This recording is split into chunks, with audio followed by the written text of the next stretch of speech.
Inilah lebaran sesungguhnya. Setelah lebaran hari pertama, langsung berpuasa selama 6 hari di bulan Syawal. Maka itu umpama berpuasa setahun penuh. Kabarnya di suatu kampung di timur sana, tradisi ini sudah turun-temurun. Idul Fitri pada hari pertama tak terlalu dirayakan. Orang beridul fitri hanya sholat, lalu pulang dan bersiap-siap besoknya berpuasa selama 6 hari lagi. Setelah berpuasa selama 6 hari, barulah orang berlebaran sesungguhnya. Agaknya itulah yang sedang dipraktekkan Presiden Prabowo berlebaran ke rumah Megawati pada hari ke-8 malamnya. Wajar saja junior mendatangi kediaman seniornya. Presiden mendatangi rumah mantan presiden. Tapi terasa tidak wajar karena berlebaran ini diadakan seperti diam-diam saja. Pertemuan Megawati dan Prabowo yang dinanti-nantikan sekian lama seperti berakhir anti klimaks. Tak ada apa-apanya lagi. Hebat Megawati, tahan tak bertemu dengan Prabowo sejak sebelum Pilpres dan setelah Pilpres, sebelum dilantik, saat dilantik, dan setelah dilantik, sebelum diumumkan kabinet, dan setelah 100 hari kabinet berjalan. Dan akhirnya Prabowo lah yang menyerah datang menemui Megawati di rumahnya. Tapi Prabowo juga hebat, mau mendatangi Megawati ketimbang didatangi, dan tak harus juga di tempat netral seperti banyak analisis dari pengamat yang semuanya seperti terkecoh itu. Pakem-pakem feodalisme sudah lama runtuh dari pribadi dan mungkin juga keluarganya Prabowo. Sebelumnya Didit Prabowo, anaknya yang mendatangi Megawati, bahkan terbang pula ke Solo menemui Jokowi.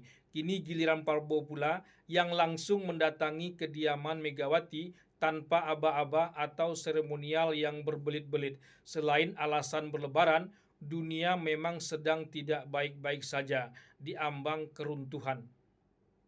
Sejak awal diketahui yang tak mau bertemu itu bukan Prabowo, melainkan Megawati. Pertama, Prabowo tak mau jadi wakilnya Ganjar Pranowo. Kedua, Prabowo malah dipilih Jokowi dan menang pula. Kalau kalah, mungkin sudah selesai sejak lama. Ketiga, Prabowo tak mau pula menjauhi Jokowi. Harusnya Prabowo menjauhi Jokowi saja kalau memang mau dukungan dari Megawati. Tapi Prabowo malah meneriakkan hidup Jokowi, makin menjadi-jadi, makin tak mau bertemu. Moh, kabarnya mau bertemu lewat video call, tapi karena ada maunya pula. Kalau Hasto tak dibebaskan, janganlah ditahan, malah Hasto ditahan. Kali ini Megawati benar-benar murka, tak saja kepada Jokowi, tapi juga kepada Prabowo. Acara Prabowo di Magelang mengumpulkan kepala daerah di seluruh Indonesia tiba-tiba saja diboikot Megawati. Kesempatan pula Jokowi menasehati Megawati, negara harus lebih tinggi daripada partai. Megawati benar-benar tersudut waktu itu. Kini Megawati di atas angin. Jubir-jubir PDIP bolehlah tersenyum sumringah. Kata-kata bijak akan lebih mudah disusun.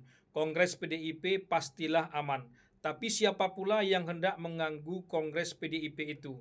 Kongres partai yang diganggu itu di era Orde Baru dan mungkin juga di era Jokowi di mana PDIP jadi tulang punggungnya. Selain itu rasanya tak ada lagi. Prabowo sudah banyak ditegaskan oleh orang dekatnya bahwa tak akan pernah mengganggu internal dari partai lain. Mungkin karena Prabowo sadar betapa sulitnya membangun partai dari nol, dari bawah. Makanya Prabowo tak mau menjadikan kongres partai sebagai tawar-menawar politik untuk kepentingan politiknya. Prabowo sebagai presiden tak pernah menghitung datang mendatangi itu sebagai kalkulasi politik yang rigid. Ia menerima uluran tangan Jokowi tahun 2019. Apa salahnya saat ini mengulurkan tangan buat Megawati? Politik Prabowo jauh terlihat lebih murni. Memang buat apa lagi membahas pertemuan Prabowo dan Jokowi di Tengku Umar yang diam-diam itu. Mau silaturahmi biasa, silaturahmi luar biasa, dan lain-lain, terserah saja. Kedua belah pihak agaknya memang sengaja tak ingin membuat ramai yang memang situasinya sudah kelewat ramai ini. pertemuan empat mata pula selama 1,5 jam. Memang tak ada yang mau disebarkan. Substansinya, Megawati dan Prabowo sudah bertemu. Bertemu bukan sekedar basa-basi. Kalau sudah bertemu empat mata seperti itu, pastilah semua yang terasa sudah disampaikan. Mulai dari yang paling manis sampai yang paling pahit sekalipun, pasti sudah disampaikan. Tak akan ada lagi sekat-sekat, buka kulit tanpa isi. Megawati sudah membuktikan dirinya bahwa tak akan memperlakukan Prabowo seperti dia memperlakukan SBY dan apalagi Jokowi. Ke depan akan baik untuk bangsa ini, kata Sufmi Dasko Ahmad. Entahlah iya atau tidak, kita lihat saja nantinya. Apa boleh buat, mau tak mau, suka tak suka, Jokowi haruslah mengatakan pertemuan antara Prabowo dan Megawati itu baik.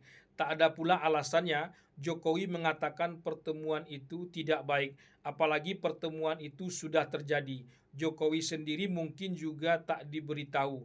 Petinggi Gerindra saja, seperti kata Dhanil Anzar Simanjuntak, baru diberitahu sorenya. Artinya pertemuan itu murni inisiatif dari Prabowo dan beberapa orang dekatnya saja, termasuk orang dekatnya Megawati. Belakangan langkah politik Prabowo memang di luar kebiasaan. Tiba-tiba saja mengadakan wawancara khusus dengan 7 orang jurnalis senior yang terkemuka di negeri ini. Belum lagi selesai dibahas, tiba-tiba saja sudah bertemu pula dengan Megawati secara diam-diam. Kalau Sri Mulyani mengatakan saat ini ilmu ekonomi tak lagi berlaku membaca situasi, maka Prabowo pun mungkin ingin mengatakan bahwa ilmu politik juga sudah tak berlaku lagi membaca situasi politik yang genting saat ini.